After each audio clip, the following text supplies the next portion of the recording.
Hunter, welcome to Women Seeking Wholeness. So fun to have you on. Thank you. I'm so pleased to be here. It's really a pleasure.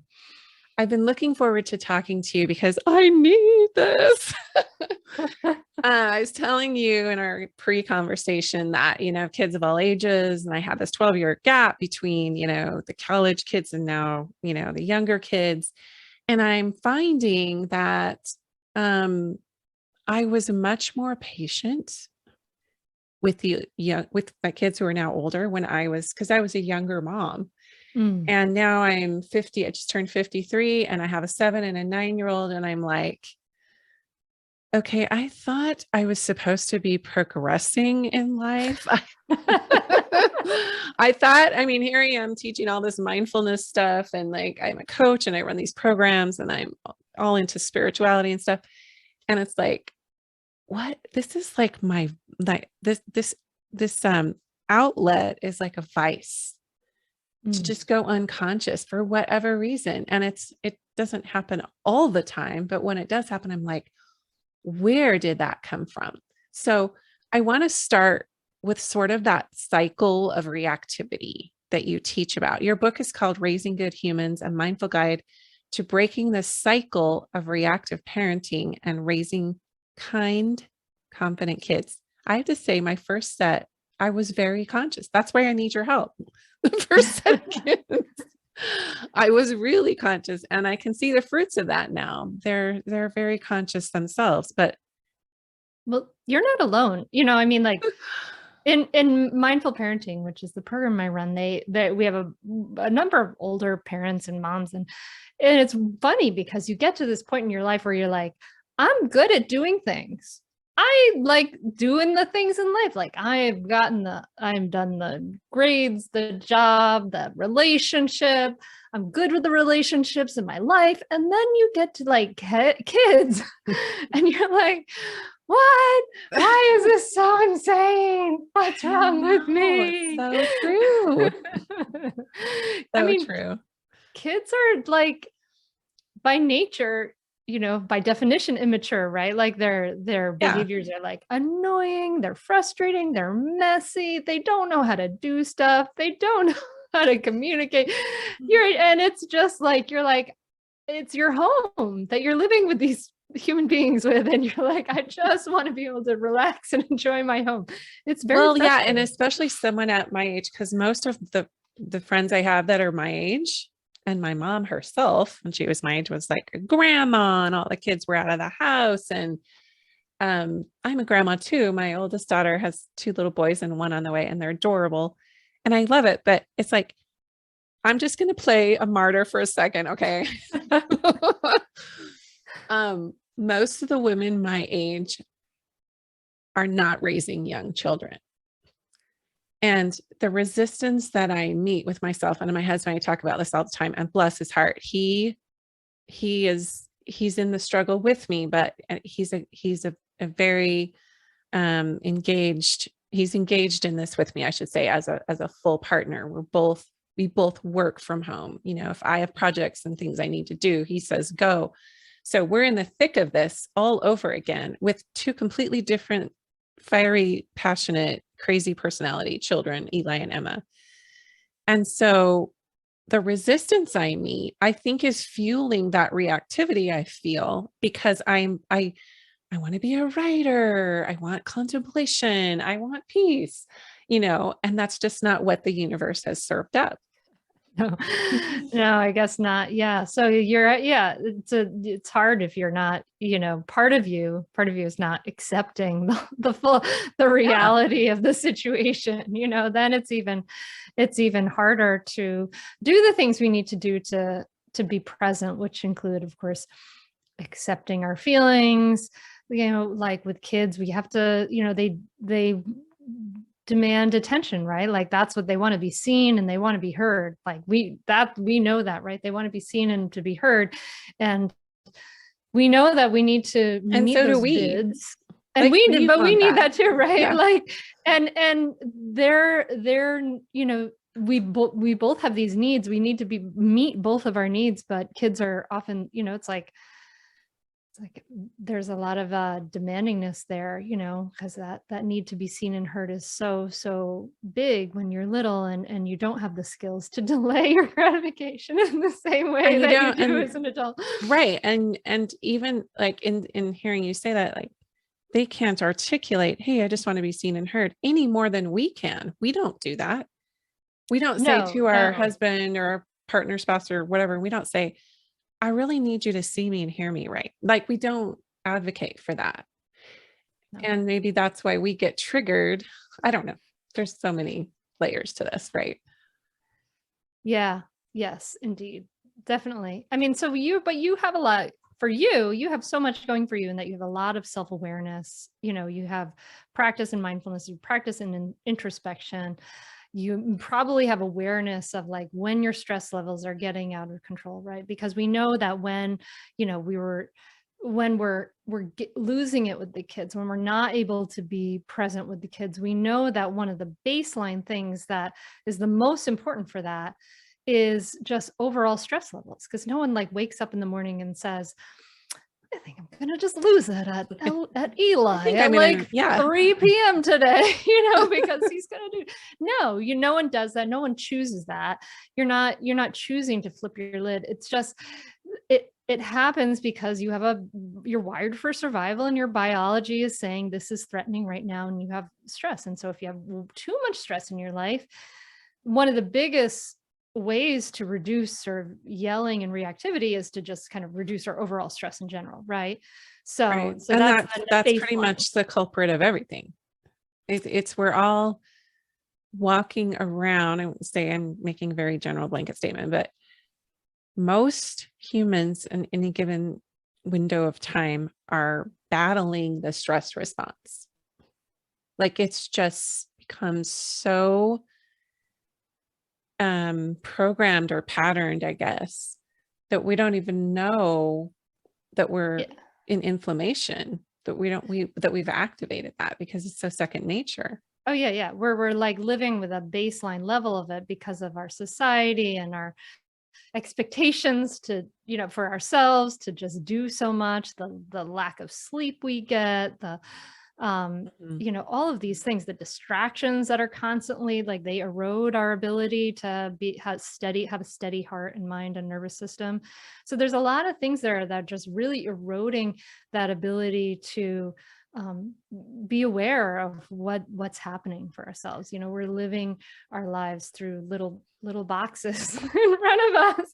And so the idea of being in our bodies and noticing that tightness in the chest and being, tuning into that nonetheless, like that feels counterintuitive.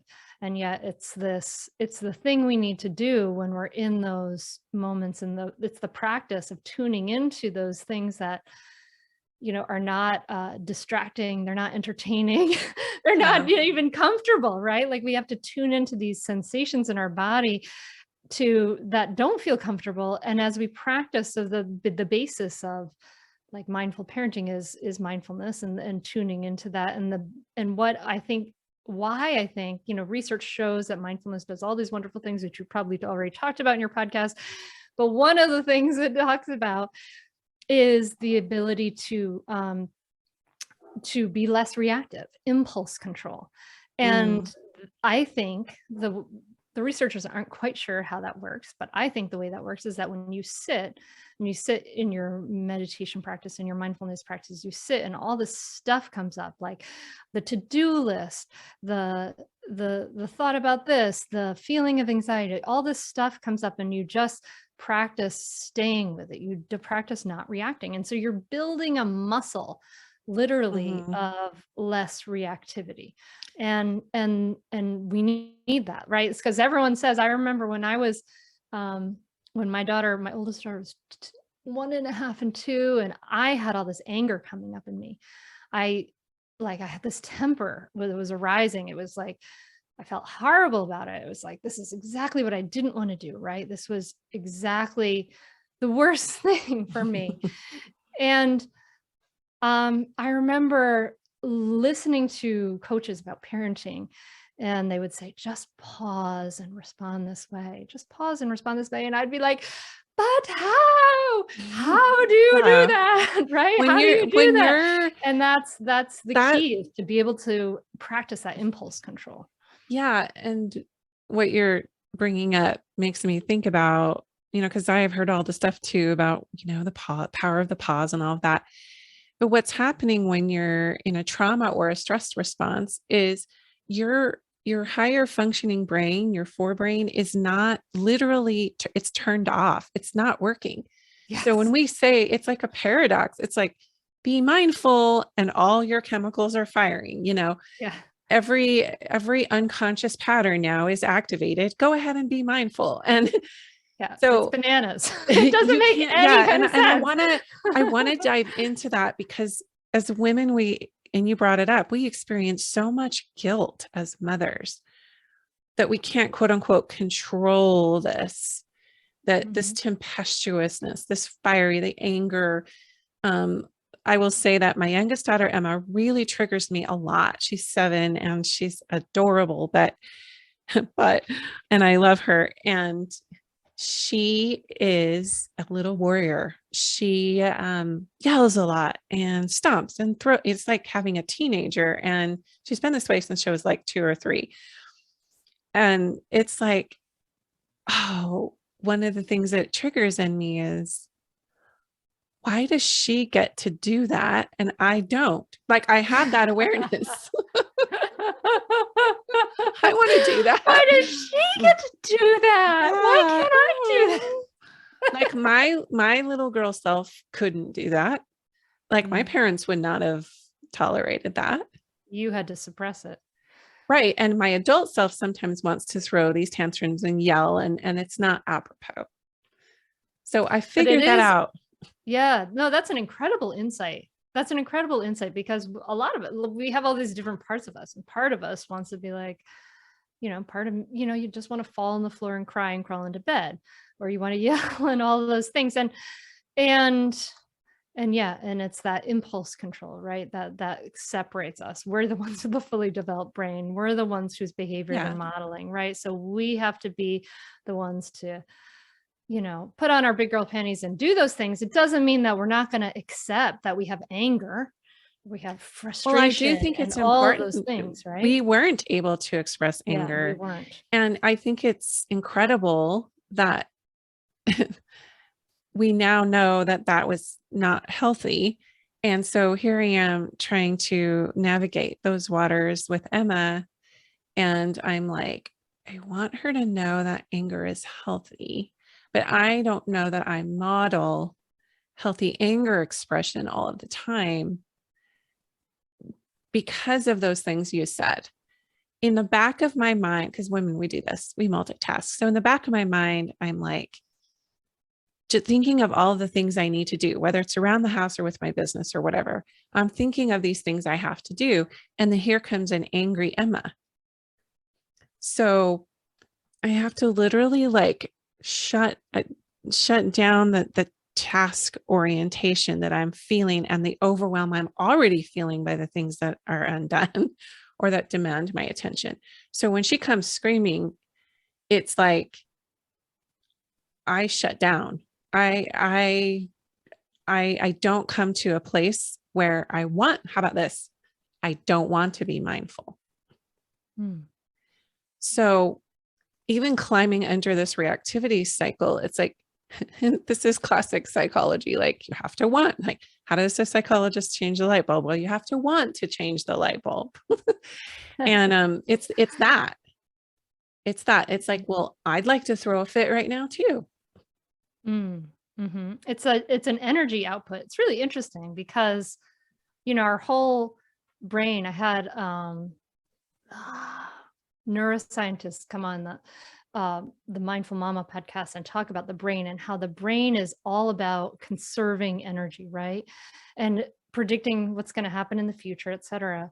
And it takes so much energy for us to be able to maybe respond in that optimal way. We might decide to respond if we're in a really well-rested, relaxed kind Yeah. of place. And the energy it also takes to switch from what you were doing to where you are is an enormous output of energy too. And you're right, it does take a real desire to want to do that. And it does take some practice. But I would also offer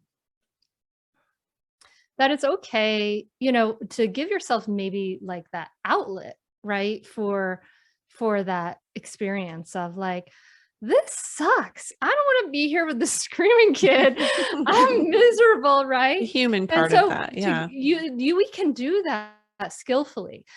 So one of my daughters was 9, we had a movie night one night. And after movie night, she got like manic instead of tired. And I was exhausted. And I was just like, oh God, just make her go away. I'm just going to read my book and pretend I don't experience this. And then she laughed at me and I was like, like Yeah. raging volcano of trigger, right? And be and then- serious. but like in that moment, at that point, I had practiced enough. And in that moment, I was so angry, but I was able to yell skillfully. And for that, I'm really proud of that moment, which is I got up and I yelled, I'm really angry right now. I slammed the door, walked out of the carport. I threw that poor book down onto the carport driveway. And I walked up and down the street for 20 minutes to calm down. But it's possible for us to express those feelings without doing it in the way that maybe the unskillful way that our parents might have done it, which may have been like, what's wrong with you? Why don't you just go to bed? You're so annoying, right? Like we can say, I'm not able to deal with this right now. I need a break. And we can walk away, right? And that's awesome. That's I great love that modeling for our kids. That giving that permission is huge. For me, it's, I don't want to kill her spirit, because like what you were saying, my daughter's like that too. She's got so much energy with any activity, or when anyone comes to the home, it's like someone lights a fire and she's just this thing bouncing around. And I'm like wanting her to adult that rather than honoring that. So this is what I mean. I don't want to kill her spirit. I don't want to squelch her fire. I love that about her. And also when I say the universe served up these two, well, Eli's exactly the same as she is. They're both very fiery children.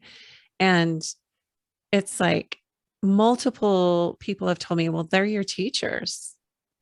They are your spiritual practice. When we talk about mindfulness, you said it takes this enormous energy to come back to a place of love. Because that's, for me, that's the heart of mindfulness really, is like, how can I be in right now and make the most loving and have loving awareness really. And if I'm not feeling it for myself in that moment, there's no way she's getting that from me. Yeah, you can't fake it. No. They've got amazing BS meters. She's gonna see right through it if you try to fake it. Exactly. It's like that smile of benevolence with this energy behind it of, I want to kill you right now, which a lot of women put on that face. I know that we do face. that. And our kids, it's so much better for our kids to just say, whoo, I am a little overwhelmed right now. I'm having trouble listening right now. I need a break, right? It's much, much better to say that, because then our kids know when I'm feeling overwhelmed, I can do this thing because I've seen it done. That whole thing, our kids are crap at doing what we say, but great at doing what we do, is so true. I heard a teacher once say, your children are watching the show, not listening to the lecture. Ooh, it's like they're energetically like holding some popcorn and just like eating the popcorn and just watching you do your thing. And so it's, so when you give yourself permission to be human, you give them permission to be human. Yeah. You give when you give yourself permission to express as skillfully and without harm as much as you can your nature, you give her permission and a pattern for expressing that in hers, not I have to be perfect all the time. You don't want to give her that message, right? No, So you I, have to give yourself permission to be human too. yes, that's always isn't that always a work in progress? Um, and I recognize that when I am the most impatient with her is when I am the most impatient with whatever I'm processing in my life with myself. Maybe there's um, maybe there's some kind of emotion I'm working through, or maybe I'm processing some old trauma or some stuck emotional debris. It just happens to be up. And she is the flame that triggers the like, oh, here it is right in my face now because my child just ignited it. I Mhm. was able to keep it at bay a little bit, but here it is. And I don't have that awareness in the moment, though. I have it later, which, and here's maybe where we can go next is when we're talking about that humanness, is that when I have the recognition of how she triggered that, I want to come back to her and say, you know what I said yesterday, or you know how I was really angry yesterday. Well, that's not about you. It's not your fault. I had some mad and sad feelings in my heart, and I took it out on you, and that Mhm. wasn't right. That takes a lot of courage. It takes a lot of humility. And And it's an awesome thing to do. yeah, It's I how our kids wish, learn what a real apology is. That's how they learn to begin anew. yeah, yeah. I I need to do that more with my husband too. It's funny. Your Yeah. your partner and your kids, they really do hold a mirror up to you. Yeah, Really yeah, and do. it's not always something we wanna see, although we tend not to see it when it's something great, right? We tend to, like, just gloss it over, but then when it's something that we don't wanna see, then we're like, "Oh, no, look at that." Hone right in on it, right? Yeah, and you're just showing and you're just playing the part on my stage that I've assigned for you because I'm projecting onto you what I haven't healed in myself. Um, I want to talk about the timing of your book. I find it really interesting. You were telling me that you finished this book and got it out to the publisher, and it came out literally the December before COVID, so December of 2019. Mhm. And I was telling you, wow, that kind of gave me chills because the universe needed that out there, probably too many people who not knowing what they would be facing by being quarantined together as families. And I mean, talk about such I mean, domestic violence went way up during the initial months of COVID, and people were losing jobs, and there was so much stress, and there was so much uncertainty and fear and stuff like that. Um, and I had read that, when schools closed down, that a lot of children were going to either go hungry or be abused because they were, school was kind of the buffer. And if they went back, if they had to be at home and be on the computer to do their studies without a loving, you know, present parent, and that just broke my heart. Um, Yeah. it's interesting how COVID really has sort of, and not just with parenting, but with everything that's broken, it's sort of like shone a flashlight on it. Oh, yeah, exacerbated. I thought the isolation of families was a huge problem before COVID. And Mm. now, my God, the isolation and the lack of support that we have as families, it's crazy, you know? So what do you see? Let's kind of walk.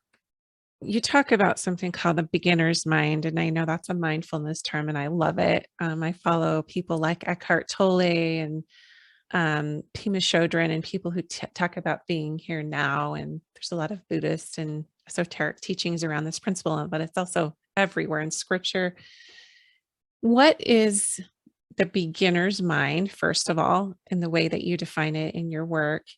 And then walk us through how we can hold that for Mm. ourselves, that state. Well, I think beginner's mind is a practice, right? It's like something we return to again and again as we remember.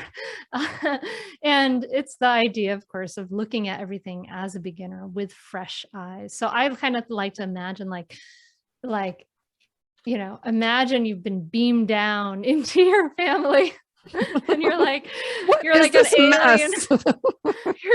You're an alien beamed down into your household, and you can look at your kids and say, who are you right now? Like, bring this curiosity. And that's the essential thing in a lot of ways about mindfulness. Is the two essential attitudes of mindfulness are kindness and curiosity. And beginner's mind is about this curiosity. Can I be curious about, whoa, what's going on here? What's driving you to do this, right? Can I be curious about it rather than having and it fights what our brain naturally does, right, to conserve energy, which is take the shortcuts and the labels and all the things, which is great because we don't have to decide each morning afresh to brush our teeth.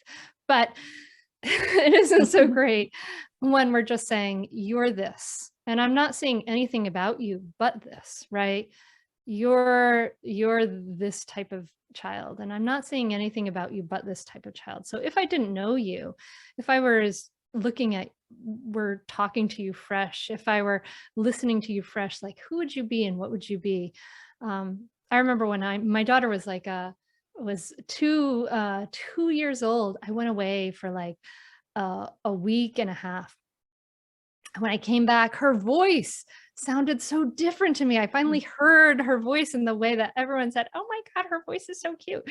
And we had this amazing reunion. It was just this beautiful ability to see her fresh, right? Like, oh, look at you. I have this perspective. And that's the whole thing, is about taking perspective. And that's what mindfulness helps us do. Like, can I have this perspective on my own thoughts? Can I look at my own feelings and not be, I like to think of, imagine if you're like in a waterfall, you're just like in the water, but if I can step out in front of the waterfall, can I see the thoughts? Can I see the feelings? Can I see, can I take perspective on, on a relationship, on where some of these things are coming from? And I think that's what beginner's mind is all about. Like, it's that curiosity, that perspective. Which is how kids naturally are.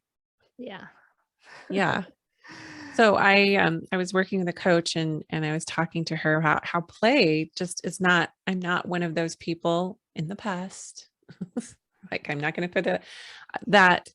Yeah. Don't label it. that is just living for play and fun and, spontaneity. I mean, I love adventure. I travel and I do all these things. But actually, I formed a belief very young that play is frivolous. So she's like, I want you to just go sit with Emma and get curious, exactly what you're saying. It's like, oh, why did you choose this doll? Oh, why did you want that Barbie to wear that? Oh yeah, what do you tell me about that? And it helps me, not only, it's therapy for me, let's be honest. It's great for her, but it's for me. It's for me to have, and you could call it the beginner's mind and the curiosity around, I want to know how she ticks, but it's helping me know how I tick. And then just putting us in this on the same, like me getting eye level, me on the floor with her. And I literally have to force myself to do it. The times that I have done it have been really powerful. And it's like feeding that relationship, yeah. I think that the thing we get caught up in a lot of times with kids is that we treat kids so differently than we treat like every other human being in life.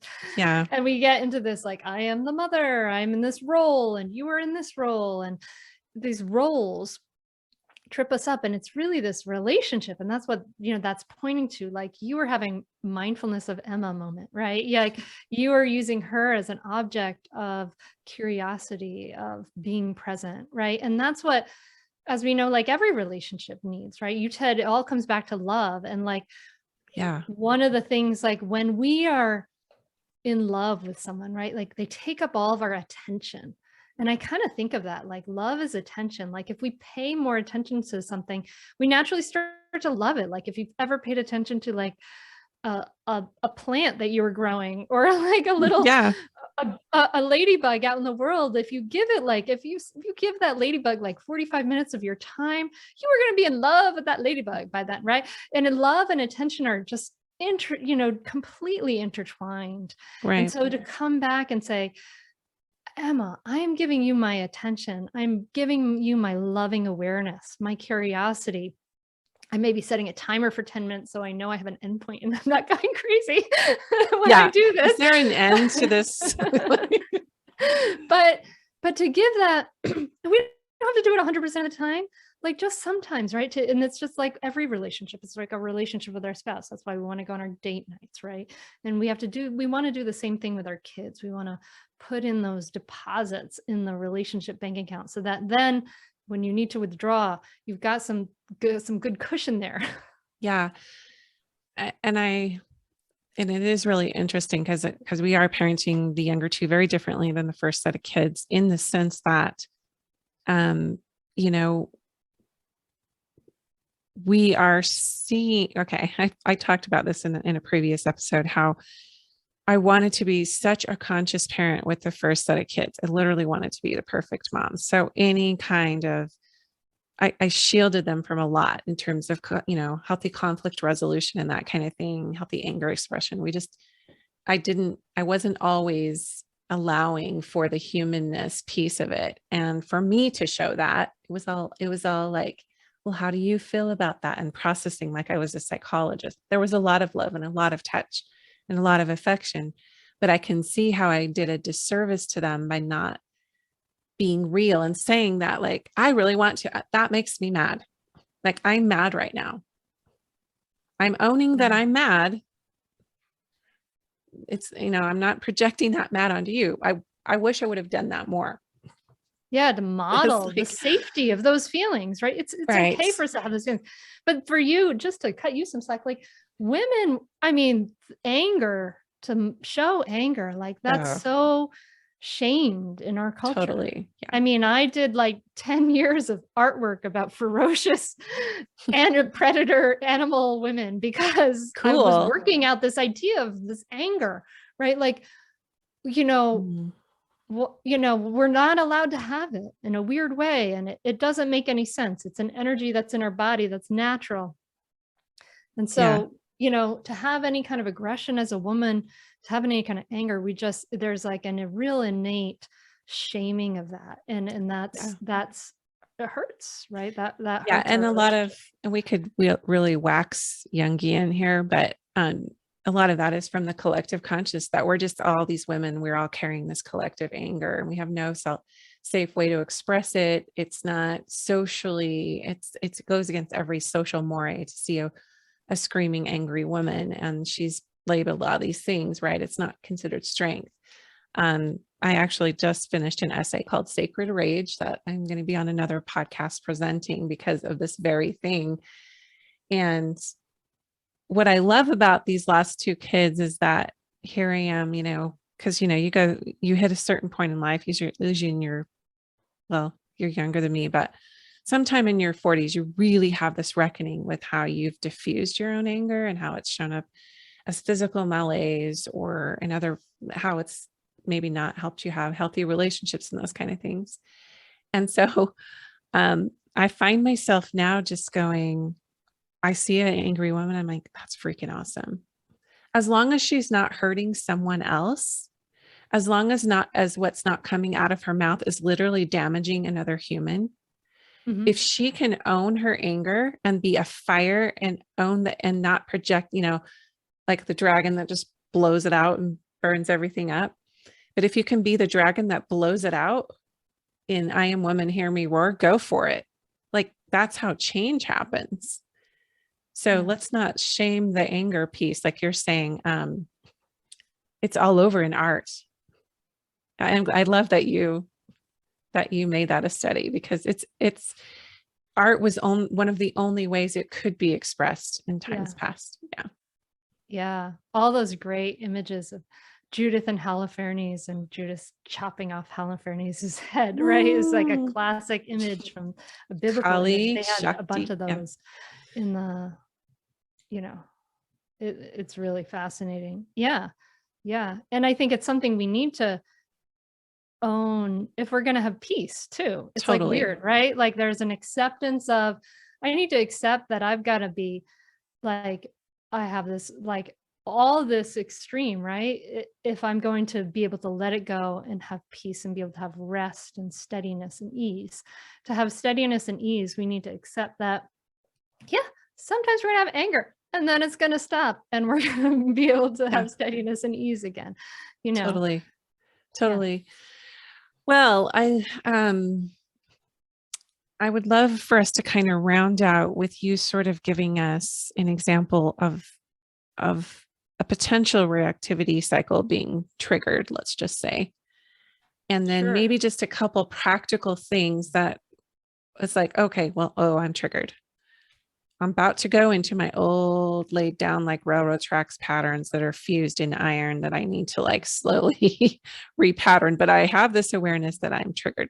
So with that reactivity cycle, what have you seen to help maybe circumvent or break that reactivity cycle? Just in a day in the life kind of thing.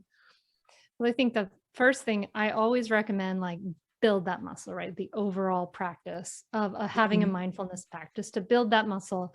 So you're not like going into like the parenting equivalent of like the Little League World Series without ever having gone to a practice, right? You'd never send your kids into that Yeah. without ever having practice. So you have to, so it's important to practice, right? To have a little bit of muscle. But say we get into that moment and we're starting to have this awareness, I'm feeling really irritated right now. We can start to say it, like, of course, saying our feelings out loud, naming, saying what we see out loud, that helps to really is like a powerful pattern interrupter Mm, in the brain as far as like the neurons and et cetera. So we start to say it out loud. I'm feeling really irritated right now. And then it's like ding, ding, ding, ding. Okay, okay. So if we can get to that place, sometimes we find it after the fact, right? We would just want to move that cycle down earlier yeah. and earlier as best we can.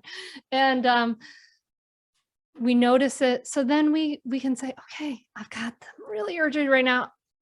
For me, I often, sometimes we need to do it in that moment. If we have a child in a situation it's not safe, sometimes we can take a break, right? And we say, I need to take care of Mhm. this feeling. So in mindful parenting, I encourage people to have like, I have a whole menu of items and to write down their own little post-it note or 5 of them of things that help them that they can practice. And of course, one of them is deep, slow breaths, which Yeah. are cliche because they work. They're literally studying them in like Literally, the active breath duty is always the Marines. answer to everything. Breath is everything.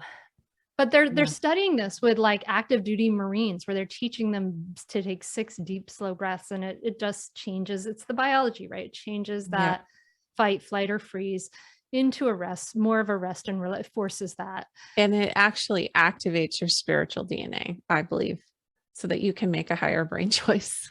Well, there you go. That too. Yes, it allows you to access your whole brain for sure. And Mhm. so we can kind of use these some body mind tools. So that's one, a body tool. You can shake it out is another body tool. So for those of you who are on YouTube watching the video, you can like see I'm shaking my hands like you. There's this this great book on our bookshelf called "Why Don't Zebras Get Ulcers?"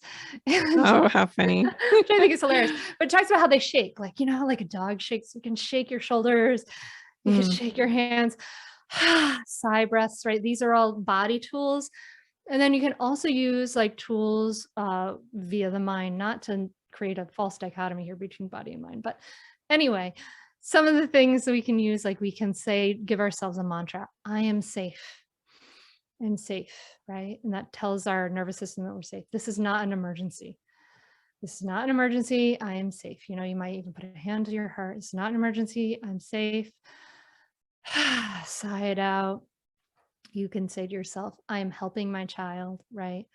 So what I suggest is pick like one or two of those mantras, pick one or two of those, um, you know, through the body tools, those more physical tools, and practice those and envision yourself kind of in a moment, see yourself kind of stopping, you know, and sometimes it can be as hard as like stopping your pee stream, right? Like you stop and then Once you're like, it's going, it's flowing. There's Yeah. And then you say, okay, I need a break. I need a break.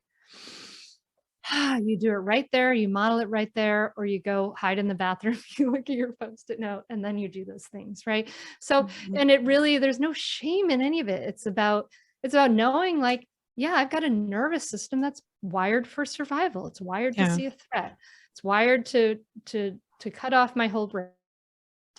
So one thing that I'm thinking about as I'm Mind. So listening to you. therefore I need to Oh, calm this stress response, right? sorry, we Like had a little that has glitch to be the there. foundation for any kind of thoughtful response to any situation.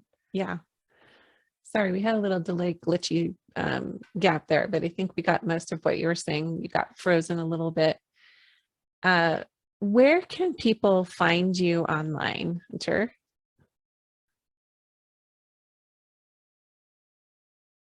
Oh, looks like we got a little glitch there. We probably need to wrap up. So sorry. Cool. Here we are again. No, we're good. We can add have my son that's 25 is my editor, so like he can totally fix that. We were just kind of rounding out. So let's pick up with the post-it notes. So these practices of, mantras and these little mini mindfulness practices when you're triggered, um, I was thinking as you were talking about how we often send a child to timeout. We don't give them these practices. We just tell them to go to their room and deal with it. If they see us doing these things and they see us taking our own time out to do these things in sacred, private ritual, whatever we're doing, have you found that that's, I mean, I don't know if Yeah, what your timeout that's what policy they is, need to but see. Mhm. Yeah, no, timeout is it was much better than spanking, which is why it was developed, because it was much better than spanking. We don't want to be using violence with our kids, but Yeah. a timeout doesn't teach our kids anything. It teaches them to resent us. When we put our kids in timeout, then we have to be the enforcer. Then they don't think, then it creates a disconnection. It makes them resent us, makes them less likely to do what we ask in the future. It becomes harder and harder. We have to up the ante as time goes on Yeah. when we follow that path. But when we can say, there's some crazy behavior going on, what does my child need to learn instead? Right? That's when we're really teaching. And that's really the meaning of discipline, is like the same root as the word disciple, to teach, right? To follow. And we can think of it in that way. Like we need to discipline our kids. We need to teach them how, what do they need to learn in that moment? How do they need to express their anger or take care of their feelings, right? And how can we model that? Yes. So thinking about parenting more in partnership oftentimes versus this power over dynamic. Well, raise good humans, as your book says. It's about being relational. It's about getting on their level. Where can people find your book, Hunter? How can they find what you're doing and where you're at? Oh, the book is anywhere books are sold. There's an audiobook version. It's in Bulgarian as well, and Brazilian really? Portuguese if you want it there. Nice. Just sort of random. You can hear me on the Mindful Mama podcast, and you can find everything at mindfulmamamentor.com. Perfect. Thank you so much for joining us today. This has been awesome. Yay. Thank you so much for having me. Thank you for sharing your platform and your time. It's been a joy.